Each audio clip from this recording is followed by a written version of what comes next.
So guys, आप में से बहुत सारे ऐसे बच्चे होंगे जिनका यूनिट टेस्ट अभी स्टार्ट होने वाला होगा, और हो सकता है कुछ लोगों का स्टार्ट हो गया होगा। तो प्लीज कमेंट करके बताना कि किसका यूनिट टेस्ट कब है और आप कौन सी क्लास में। कमेंट जरूर करना गाइस, इससे हमें पता चलता है कि कौन सा बच्चा किस क्लास में है और किसका यूनिट टेस्ट कब है और किसको कौन कौन से चैप्टर आ रहे हैं।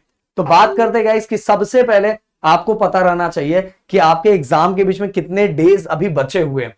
उन डेज का कैलकुलेशन आपके पास होना चाहिए और हर दिन के आपके पास प्लानिंग होनी चाहिए कि भाई मेरे पास इतना दिन बचा हुआ है, तो मुझे इस दिन ये पढ़ना है, इस दिन ये पढ़ना है, इस दिन ये पढ़ना है, और मेरा क्या हुआ नहीं है, और मुझे एग्जाम में कितने चैप्टर आ रहे हैं, कितने चैप्टर आ रहे हैं, और उन चैप्टर में से कौन से चैप्टर मुझे अभी तक मैंने कंप्लीट ही और टच ही नहीं किया है। जनरली देखा जाए तो गाइस, अगर मैं बात करूं तो हर क्लास का, अगर क्लास वाइज बात करूं तो 2 से 3 चैप्टर या 3 या 4 चैप्टर हर, मतलब कि हर सब्जेक्ट के 2 या 3 चैप्टर आने वाले हैं। 3 भी हो सकता है, मैक्सिमम 3 और 4 इतने चैप्टर एग्जाम में आ सकते हैं। बट इसको आपको आपके पास कितने डेज बचे हुए उसमें डिवाइड करना पड़ेगा। हो सकता है कुछ बच्चे ऐसे भी होंगे कि जो स्टार्टिंग से टीचर जब पढ़ा रहे थे और कंटिन्यू पढ़ाई करते जा रहे थे, तो उनके बाद जो बीच का दिन बचता है ना, वो रिवाइज कर सकते हैं आराम से, तो उनको इतना ज्यादा टेंशन नहीं होता।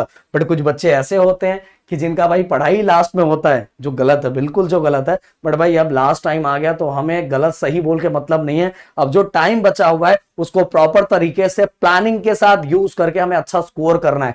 तो भाई आपके जितना टाइम बचा हुआ है आपको डिसाइड करना पड़ेगा कि आपका क्या बिल्कुल नहीं हुआ है, उसको स्टार्ट करना पड़ेगा और अपने टाइम से टाइम को प्रॉपर तरीके से डिवाइड करना पड़ेगा। अगर इस तरह से प्लानिंग करोगे ना कि आगे आने वाले बचे दिनों में कंप्लीट करने का, तो भाई आराम से चीजें हो जाएगी। पर एक्स्ट्रा मेहनत करना पड़ेगा। फिर से बोला हूं, गधा वर्क नहीं करना है, स्मार्ट वर्क करना है। तो अब बात करते गाइस, देखो बोर्ड अदर क्लास, अगर आप 10th में हो, आप 12th में हो, तो भाई आपको आपके यूनिट टेस्ट देने का तरीका बिल्कुल अलग होना चाहिए, बिल्कुल अलग होना चाहिए। आप बस ओनली कुछ क्वेश्चंस पढ़ के मत जाओ, ओनली क्वेश्चंस मत पढ़ के जाओ कि टीचर ने जो क्वेश्चंस बता दिए हैं, या तो टीचर ने बोला कि टेक्सचुअल क्वेश्चंस आ रहा है, टीचर ने बोल दिया ये क्वेश्चन कर लो, ये टीचर ने लिख के दे दिया। तो भाई देखो, अगर यूनिट टेस्ट और सेमेस्टर की तैयारी फुल करते जाओगे ना, तो आपके प्रीलियम तक, जो आपका दिसंबर में प्रीलियम है, उसके पहले तक आपका सिलेबस बहुत अच्छी तरीके से कंप्लीट हो जाएगा, और जो बाद में 1 महीना मिलेगा उसमें अच्छे से चीजों को रिवाइज कर सकते हो। तो बोर्ड एग्जाम स्टूडेंट, मैं आप सभी से यही रिक्वेस्ट करूंगा, क्योंकि अभी चैप्टर कम कम रहते हैं। अगर साइंस में बात करूं तो हो सकता है 3 या 4 चैप्टर आपको आ रहा होगा, अलजेब्रा में बात करूं तो 2 या 3 चैप्टर आ रहा होगा, ज्योमेट्री की बात करूं तो सेम 2 या 3 चैप्टर आ रहा होगा। उसी तरह अगर मैं 12th वाले बच्चों की बात करूं तो उनके भी हर फिजिक्स के, केमिस्ट्री के, मैथ के, बायो के, या तो ओसीएम, बीके, सबके 2-2, 3-3 चैप्टर आ रहे होंगे, सबके 2-2, 3-3 चैप्टर आ रहे होंगे। तो उस तरह से अगर आप अपनी भी प्रॉपर प्लानिंग करके उस तरह से पढ़ाई करोगे तो चीजें बहुत अच्छी रहेगी। और अदर क्लास के बच्चों की अगर मैं बात करूं तो देखो, बहुत सारे जगह पे अगर 7th 8th 9th की बात करूं तो टीचर बताते बहुत बार क्वेश्चन बता देती कि इस टाइम के क्वेश्चन पढ़ के आओ, ये एग्जाम में आने वाला है, एग्जाम में आने वाला है। बट कहीं कहीं होता है कि उनके स्कूलों में पेपर बाहर से आता है, बाहर से आता है मतलब यूएसए से नहीं आता घूम फिर के, जो हम घर पे जाके बोलते मम्मी पता है पेपर बाहर से आया था, क्वेश्चन बाहर से आया था।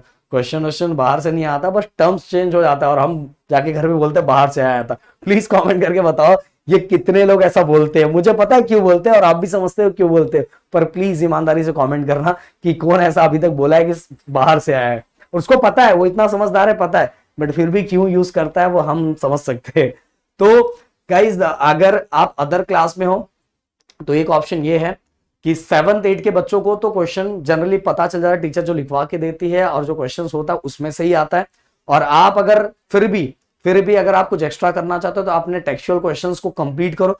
टेक्सचुअल क्वेश्चंस को आपने कंप्लीट कर लिया ना, तो भाई आपका काम कंप्लीट हो गया, आपका पूरी तरह से हो गया। आप 7th में हो, 8th में हो, 9th में हो या 11th में हो, आपने टेक्सचुअल क्वेश्चन कंप्लीट कर लिया तो आपका काम पूरा हो गया और आपकी चीजें कंप्लीट हो गई, और आपको अच्छे स्कोर लाने से कोई रोक नहीं सकता। और टीचर जो जो चीजें बता रही है उस पर भी ध्यान दो, आप आराम से स्कोर कर लोगे।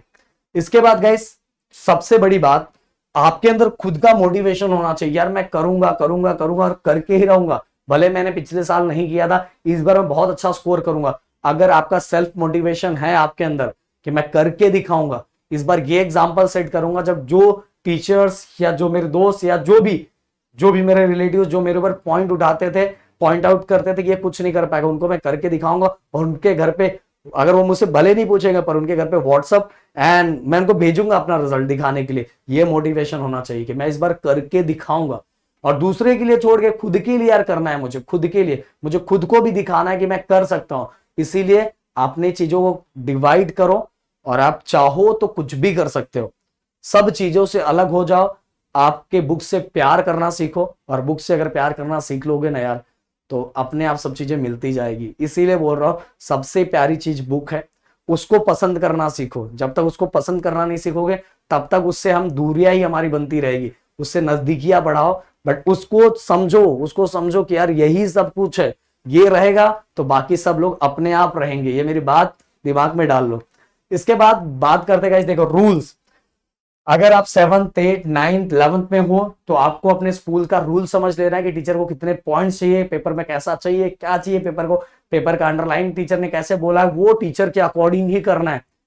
अगर आप 10th और 12th दे रहे हो तो आपके साथ आपके प्रदीप सर हैं, आपको बताएंगे कि क्या बोर्ड रूल फॉलो करना है। वैसे मैंने बहुत सारे बोर्ड रूल के वीडियोस बना के रखे हैं, पिछले साल के सभी बच्चों को हम एग्जाम के एक दिन पहले बोर्ड रूल बताने के लिए आते थे। तो आप सभी को यही बोलूंगा कि आपको भी चीजों को रूल के अकॉर्डिंग ही करना है, कितने पॉइंट्स लिखना है, कैसे लिखना है, ये सभी चीजें पता रहना चाहिए। और नहीं पता है तो प्लीज उन वीडियोस को जाके देखो, उसके अंदर मैंने सभी चीजें बताई हुई है। और आप चाहते भी सर नए तरीके से हमें बता दो, हम बना दो, तो भाई पहले आप पढ़ के कंप्लीट करो, उसके बाद हम बनाना स्टार्ट करेंगे। बट आप सभी लोग शेयर करो, आप सभी का सपोर्ट हमें भी मिलना चाहिए, तो अंदर एक जोश और मोटिवेशन आता है और बच्चों का प्यार इतना मिल रहा है।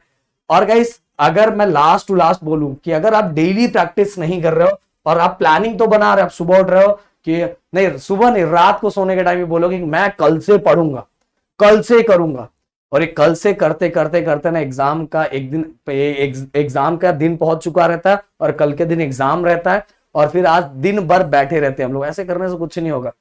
जितने दिन बचे हुए इन दिनों को अपने सब्जेक्ट के अकॉर्डिंग डिवाइड करो, और सब्जेक्ट्स के अकॉर्डिंग डिवाइड करके सोचोगे कि इसके लिए आपको ज्यादा हार्डवर्क करना है और इस बार अच्छा करना है, और सभी चीजों की प्रैक्टिस करना स्टार्ट करो। डायग्राम से लेके, न्यूमेरिकल से लेके, देन इसके बाद क्वेश्चन से लेके, लैंग्वेजेस अगर आपको लिखने नहीं आता उसको लिख लिख के प्रैक्टिस करो। जितनी प्रैक्टिस करोगे उतना ज्यादा अच्छा होगा। मैथ के सम को अगर आपको आता है फिर भी सॉल्व करो, फिर भी एक बार सॉल्व करो। देखो कॉन्फिडेंट होना सही है, पर ओवर कॉन्फिडेंट होना बिल्कुल भी गलत है, बिल्कुल भी गलत है। और बहुत बार आप में से बहुत सारे स्टूडेंट ये देखेंगे कि हमारा जो सबसे ज्यादा मार्क्स जाता है ना, वो छोटे छोटे क्वेश्चंस पे जाता है, क्योंकि छोटे छोटे क्वेश्चंस को लेके हम बहुत ज्यादा ओवर कॉन्फिडेंट होते हैं, इसीलिए ये होता है। तो गाइस आप सभी को मैंने शेयर किया ये चीजें, प्लीज जितना हो सके वीडियो लोगों तक पहुंचाओ, लोगों तक बताओ। और मैं चाहता हूं यूनिट टेस्ट में इस बार पूरे महाराष्ट्र के बच्चे जितने मुझे फॉलो करते हैं सब लोग बहुत अच्छा स्कोर करें। मिलते हैं नेक्स्ट वीडियो में। Thank you so much guys, जय हिंद दोस्तों।